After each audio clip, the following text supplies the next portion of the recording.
Hey, this is Meridith Elliott Powell. You know what time it is. It is 1 p.m. Eastern and time for Thrive, the show where we dive into the strategies, discuss the steps, everything that you need to know to turn all of this uncertainty into your greatest competitive advantage.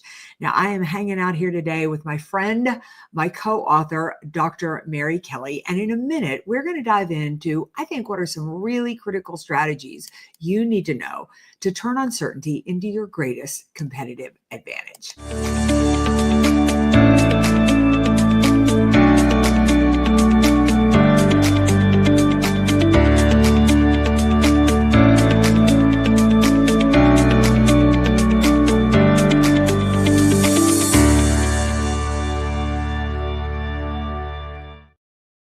All right, welcome back to Thrive. Listen, I'm going to introduce you a little bit to Mary, but in a moment, I'm going to turn it over to her and let her introduce herself because this is one impressive professional. Dr. Mary Kelly is the author of, oh my God, like 11, 12 something books now. It's probably higher than that. She is a graduate and of the Naval Academy, served in the military for 25 years plus. She is a doctor of economics and just a load of power and strength. Mary, welcome to the show. Meridith, I'm so excited to be with you and your audience today because right now people are struggling. The struggle is real each and every day. And when we've got strategies that can help, we got to share them. Absolutely. Absolutely. So, Mary, today I want to talk to you about a book that we are just releasing, kicking off in 2025. I've got it right here called You Next, the step-by-step guide to putting yourself in charge of your career. Give me a little bit of background as to, what was your impetus for wanting to write the book? So we started this journey when we discovered about 5 years ago that the baby boomers were retiring and the Gen Xers were stepping up, but the numbers are so much lower that it was creating opportunities for millennials. But the problem is many business owners really struggle with turning over the business. Whether you're the business owner, the leader, the founder, you've been the CEO, you've been the president, it's been really tough for you to, frankly, turn over the reins. And we know a few things. We know that the average age of a sitting CEO is older than it's been, simply because there's more to know. So a CEO 10 years ago was younger. And not just because those same people are still in those jobs. It's simply because there's more to know. You have to know more about the financials. You have to know more about the human resources side. And you have to know more about regulatory issues. So we worked on this project on succession planning to help those folks. But then they're faced with the issue of, how do I get my people ready to step up? How do I get my people ready to take those leadership responsibilities? Because let's face it, we've got plenty of MBAs out there. We've got lots of business degrees. We've got lots of people who are very good in their field of geothermal or manufacturing. But many people really struggle with that leadership aspect. So when we talk this through, we're thinking, well, how do we help the millennials and the Gen Zers figure out what they need to do next? And that's where the book You Next kind of started to form. Why do you think there is such a void of leadership today? And is that a sign of the times, or has there always been that challenge? This goes back to, I think, my Navy days, where when I was a young 21-year-old, I'm a 21-year-old baby ensign. I am in Asia. I have gone to Intel school, which just taught me, wow, girl, you are dumb. Like, you do not know a lot of things about much. I'm 21. Nobody does. But the military gave us, at that time, if you're in the military, you get leadership opportunities very, very early. So I show up to my first job and I've got people working for me. And I'm going to tell you, you make mistakes when you are in charge of people. I had watch teams. I had people twice my age. I had people with 10 times my experience over and over and over. And how do you manage those people? How do you lead people? Because you're the one who's responsible. How do you lead people who know more than you? Especially when you're not taught.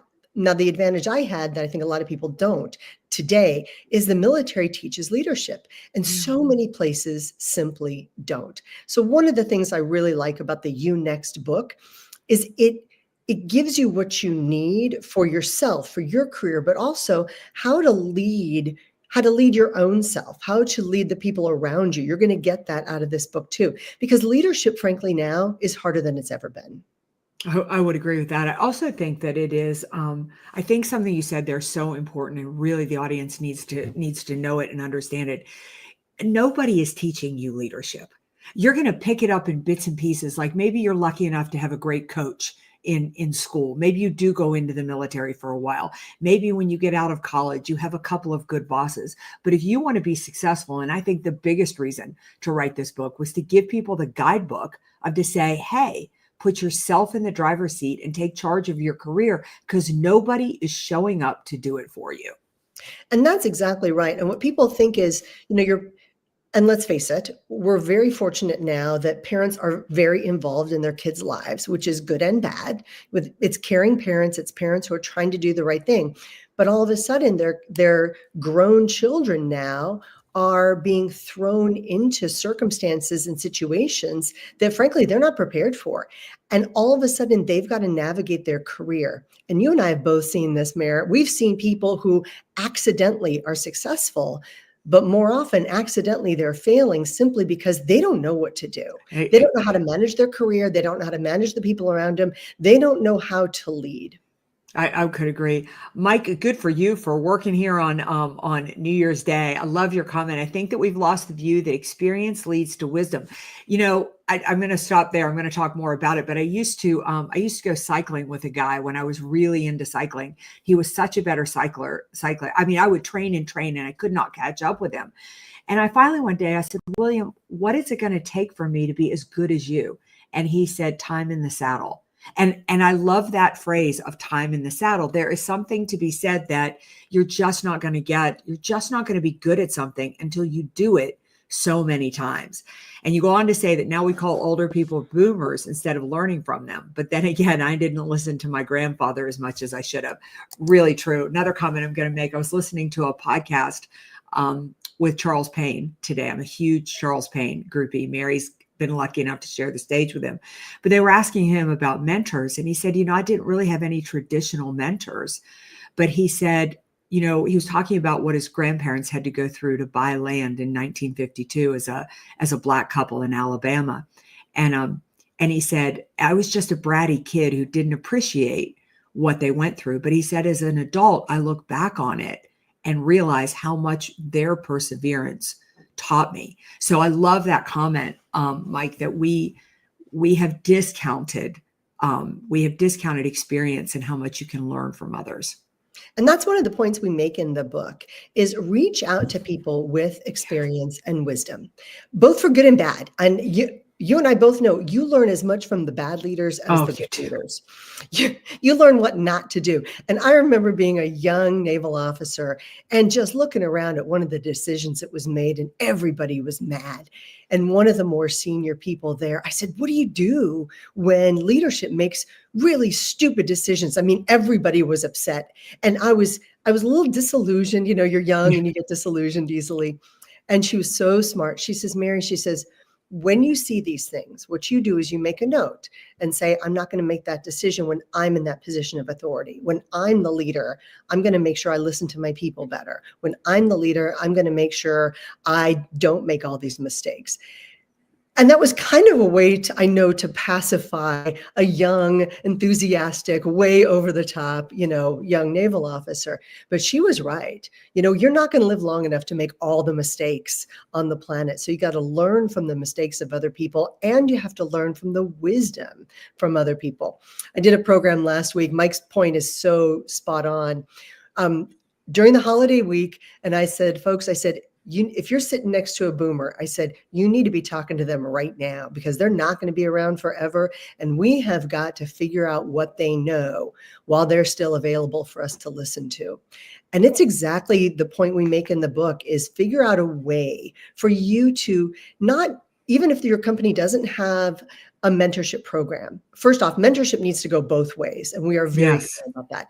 You as a mentee should be both mentor and mentee. You should be both. You should be able to learn from the conversations at whatever level you are in. There's not one person on the planet I can't learn from. So we want to make sure it's a two-way mentorship program where both people are giving and both people are getting. But if that doesn't exist at your company, just go ask people for advice. Just say, hey, can I get 7 or 8 minutes of advice on what do you see happening or what's going on right now? What do I need to pay attention to? And can you give me some guidance?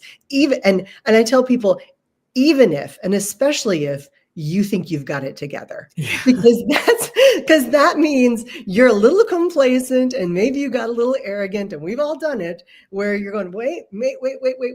Especially when you're starting to feel comfortable, that's the time to start asking for help.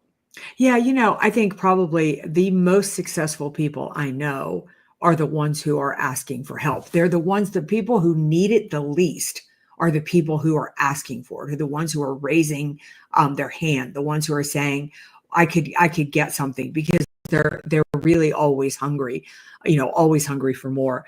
So Mary, for those, in the audience listening to this, and they're, 35 years old, and they really haven't taken charge of their career, but they see a future for themselves. What do they get from the book? What do they learn? What are some of your favorite strategies? I'll share some of mine too. What I love is in this book, we focus grouped, not just our target audience, which is the 25 to 40-year-olds who really need to be taking charge of their career. But we also focus grouped the folks who are in those leadership positions. And we asked very different questions. We asked the senior leaders, what are you looking for in the next generation of leaders? What skills do they need? And what are you struggling to hire for? We wanted to find that gap. So it's very data-based, which I like that. We listened, I think, very well throughout different industries. And then it tells the target audience, the 35-year-old, hey, by the way, this is what they're looking for, and this is what you think you've got. And here's, more importantly, a way to assess where you're good and where you could use a little bit of help. What I love about every single chapter has a specific action you can take, usually several. It's an exercise, it's an interactive worksheet, it's questions you can ask yourself on how to fill in those gaps. We have a gaps assessment where you go through a couple pages of being very honest with yourself. And where am I on this? Am I good? Am I bad? Am I somewhere in the middle? Am I mediocre? Where am I? And for where I want to go, what do I need to focus on? Mary, talk a little bit about, one of my favorite aspects of the book is the fact that, I know you and I share a belief that succession planning isn't something that needs to be done for the C-suite. It needs to be a cultural move for an organization. You should be set up more like the military, where everybody is constantly in developing the person coming behind them. What is the value of this book for senior leaders to give this book to their team and get them on board with starting to develop themselves? I think the most important aspect of my organizations, you and I are sharing this book with our organizations that we work with all the time, and they are then getting the book for their people. And the big reason is for the organization to show their young people that they are vested in their development. When we did that research last year on succession planning, and I can't believe last year was just yesterday. I know. Just yesterday, what we found out was new hires in the interview process want to know that the organization is going to matriculate them, is going to help them grow personally and professionally.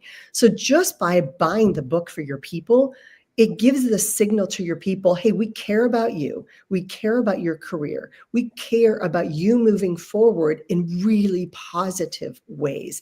And because of all the resources that go with the book, the facilitator's guide, the workbooks, the chapter summaries, the book club guides, all of a sudden it makes it very, very easy for a manager, even if you just have a few people working for you, to say, hey, I'm going to get, a couple copies of the book from my team. And then every week at our weekly meeting, we're going to address something in one of the chapters. And it's going to help all of us move forward. As leaders, it's so easy to get complacent. It's so easy to, I liken this, Meridith, to going to the gym. My 20s, I used to go to the gym to get faster and stronger and better. And now I go to the gym to not get worse. And I think leadership is that way too. You got to keep going so that you don't get worse. And wherever you are in your career, even if you're thinking about retiring, you want to know what's going to come next. I also sort of love this book for some of our transitioning military, because they're not sure how to take advantage of the skill sets they have. Yeah. And we're working with a couple military groups, and I'm very excited about this, who are using it in their transition assistance programs to help people figure out where they're really strong, what their natural abilities are, but also how to then go after those opportunities. And this is where I think when leaders and managers get the books for their teams, it's market signaling. It's showing them we really care about you and we're doing something about it. I agree. Oh, good point. Can we share the name of the book? Yes, I see You Next on Amazon. Yeah, great. It's You Next. It's out there on Amazon. A step-by-step guide to taking charge of your career, and we'll have the information in the show notes as well. I think another group that we're really targeted on too are those people just graduating from college. I mean, you enter the workforce, and you really, this book is nuts and bolts about what you need to do. And it is not an easy path to rise in the career. I mean, there's a lot of information in the book about the fact that sometimes you've got to do some jobs that you don't want to do. You've got to raise your hands for some things that maybe immediately you didn't want to do. So it's really, this whole thing of instant gratification. I think there's a lot in this book about helping people understand it isn't an instant gratification game, but more importantly, why you don't want it to be. And see, that's it. You don't want it to be instant gratification.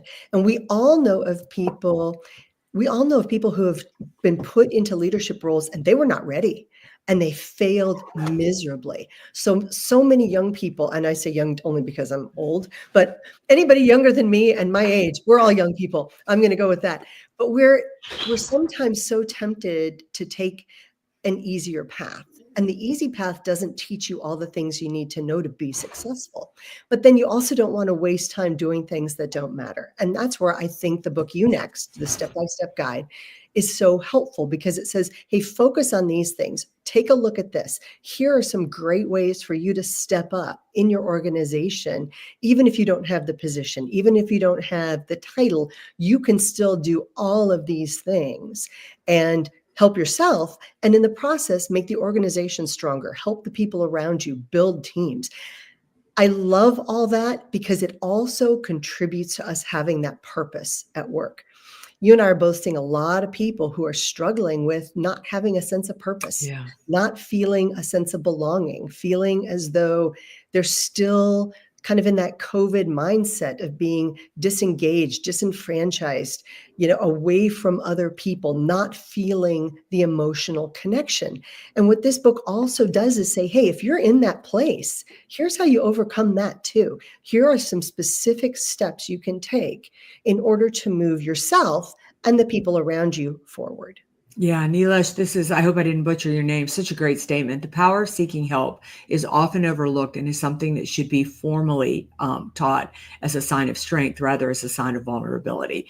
I just wrote a blog today, pulling a couple of things out of You Next, but it was about three signs that your leadership needs work. Your leadership style needs work. And the second trait in there was that all the ideas, all the problems, you solve everything yourself. You don't engage the team. You don't ask for their ideas. You don't ask for their opinions. And not only is that a great trait to have to develop yourself, but by asking others for help, you get better ideas. They engage at a higher level, and it's a far better way to lead a team rather than being direct on everything you do. Absolutely. And again, it falls into that trap of as soon as we think we know, we need to be asking questions. We need to be very careful about assuming that we understand the situation, we understand the variables, and we understand all the perspectives, because we don't. We've got to be constantly asking other people for their thoughts. And that means their help. Help me understand this. Help me see this. Help me see this from your perspective. And these are all very positive leadership traits. But again, people aren't being taught. So, Mary, we wrote the first book, Who Comes Next? And that's how the C-suite level leaders need to be looking at and developing succession plans, and followed it up with this book, You Next, so that everybody in the company is really focused. But it seems to me, and I don't know if you feel this as well, that I feel like we are in a succession planning crisis. I mean, I know that we are about to experience the silver tsunami. Well, we're in it right now because it's 2025. And I think in 2025, for the next 3 years, 4 million people will turn 65 every single year. And that's going to, not everybody will retire, but it will create a mass exodus from, from the workforce. And it just seems that more than ever, companies have focused less on who is going to come next. And even if they know, those people are less prepared. What's the impact on a business of not having succession in place? Well, the easiest and most obvious impact that you and I have seen is the business fails. It Mhm. folds. In 18 to 2 years after the top leadership leaves, the business is gone. And here's why. Either the person who was supposed to come in didn't come in with the skill sets they needed, or the person they selected, maybe they selected the HR director to take over as the CEO. Well, that made the CFO, the CSO, the CIO, and the COO all mad, and they all left. And guess what? They cleaned house and they took their good people with them. And all of a sudden, you are left with a shell of a company where before you had a really solid team at multiple levels. So a lot of times, we're focused on just that CEO president position, but the impact is far greater. What happens if you not only lose your top person, but also that entire top tier, and then the next layer, and then the next layer? That depth is suddenly gone. And here you thought you had people 2 and 3 layers deep, ready to all step up like pegs on a board. And all of a sudden, people got mad. You appointed the wrong person. They alienated the top tier, the second tier, and your depth is simply gone. So that, of course, is the worst possible situation. I worked with a company that was bought out, great. And when the new folks came in, and all the top tier people except the CEO were retained, as well as all their teams. But the new management was so terrible that every single person above a certain level left. And when I say they left, they all left on the same day. Like they quit on Wow. they walked out. And that was it. And the company, they bought this company for $80 million. And guess what it was worth after that? Zero. You're Absolutely nothing. Because the people they put in place didn't understand the business, didn't take the time to get to know the folks, didn't make any effort. And that to me was just the worst possible case of a lack of succession planning. $80 million gone. So one of the biggest pushbacks I get from C-level leaders right now is that they feel like every young person wants to be the CEO tomorrow. And how do you navigate that? Because we do talk in the book about how you advocate for yourself, because you do need to advocate for yourself. If you want opportunity, you've got to raise your hand. But how does that come off not looking like you're trying to be the CEO or the C-suite level person, not only tomorrow, but long before you're ready? And I think that's where we did a pretty good job on this chapter of the Yeah. book. And that is, how do you do that without alienating your boss? How do you do that in a way that comes across as supportive and helpful, instead of, hey, look at me, I'm fantastic, and I should be promoted to CEO tomorrow? What we say are specific tactics and strategies where it's a conversation with your boss. Hey, I want to make sure I am really adding value to this organization and supporting you. What else can I do that would add value to the organization, and how can I show my support? What can I take off your plate? What can I learn from you? How can I step up? And just have the conversation with your immediate supervisor. And if your supervisor says, well, you're doing enough already, and maybe they don't have the ideas, because again, we assume that the supervisors and the leaders know what's going on, and they don't always know because nobody did that for them.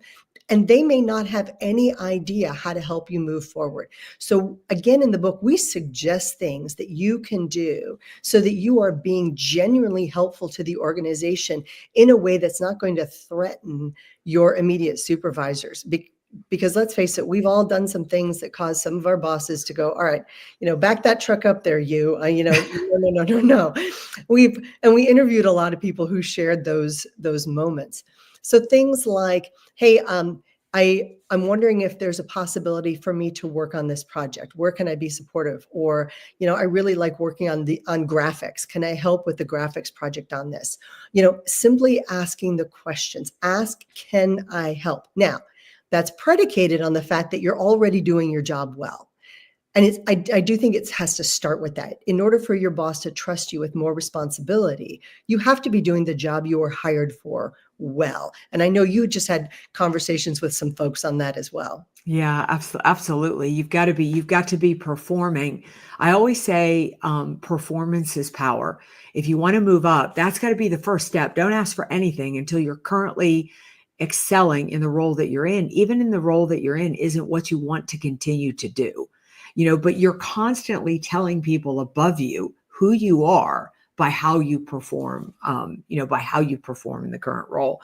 Well, Mary, it is hard to believe we're about at the end of this podcast, but we're going to have you on every single month for the next year, because I think this is a really important topic. The job market, the opportunity in the job market is going to reverse in 2025. There isn't going to be as much opportunity out there, but there is going to be more opportunity for leadership positions. But you've got to get yourself in shape. You've got to get ready, and you need to take responsibility for that development. If you're looking for the white knight to show up and develop you as a leader, they are not coming. So nobody is going to tap you on the shoulder and say, it's your time to rise through the ranks. You've got to make it happen. So how do people find out about the book? How do they find out more about you? And then I have one other question after that. There is a specific website dedicated to the book You Next, and it is younextnow.com. younextnow.com. And that is where you're going to find all kinds of free resources, ancillary resources, a full book workbook, the facilitator's guide, the book club guide, which is really, we're getting a lot of downloads on that heading into the new year. That's all there. The book itself, You Next, a step-by-step guide to taking charge of your career, is on Amazon. It is a paperback, so it is not expensive, and it is a Kindle book as well. So this is going well, and we are very, very excited to be sharing that. And I am at mary@productiveleaders.com. If you've got a question specifically for me or Meridith, you can email either one of us, and we will pass the question back to each other. We talk frequently, and we will answer any question and help in any possible way. And Mary not only has great info there about You Next and succession planning, but unbelievable information about leadership and basically any question that you could have. She's got content there to answer it. So Mary, I want to close by asking you, I'm sitting in this audience, and I'm a young person early on in my career. What would be your one biggest piece of advice? What would be the one thing that you would advise me to do to really move my career to the next level? Wake up happy and positive every single day, and determine that whatever happens, you're going to stay happy and positive, because it is the number one thing that we can control is our attitude. And I know that sounds so old school, but it's the number one thing that we can control in the face of anything. Doesn't matter what's going to happen. You're always going to have a crisis. There's always going to be a challenge. There's always going to be change. How we react to that is 100% on us. Fantastic. All right. Thank you all for joining us. You are above the call of duty joining us here. We're filming this on New Year's Day. We release it every Monday at 1:00, but I always like to record it live. So, anyway, I really want to encourage you to go out and follow Mary at Productive Leaders. I really want you to think about the young people in your life, or maybe it's you, and get them a copy of You Next, because this is a step-by-step guide. And honestly, I do not know any other books out there that address this important topic of really putting yourself in charge and climbing that corporate ladder by making it happen yourself. We'll see you right back here next week with another episode of Thrive. And together, we are going to turn all of this uncertainty into your greatest competitive advantage. I'll see you next week.